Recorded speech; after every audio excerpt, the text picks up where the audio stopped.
ঈদের দিন তার ঘরে খাবার নাই। আয়েশা রাদিয়াল্লাহু আনহা বলছেন যে ইয়া রাসূলুল্লাহ কিছু দিয়ে যান, আমরা ঈদের রান্না বান্না করব। নবীজি কিছু দিতে পারলেন না। সুবহানাল্লাহ সাল্লাল্লাহু আলাইহি ওয়াসাল্লাম।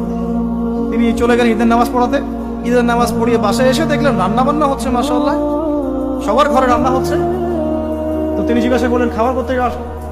তখন তার স্ত্রীরা বললেন, আম্মা জান যারা ছিলেন রাদিয়াল্লাহু আনহা, আয়েশা রাদিয়াল্লাহু আনহা সম্ভবত বলেছেন যে আপনি যখন চলে গিয়েছেন তখন উসমান বিন আফফান রাদিয়াল্লাহু আনহু তিনি প্রত্যেক স্ত্রীর ঘরে একটা করে উট পাঠিয়েছে খাবার।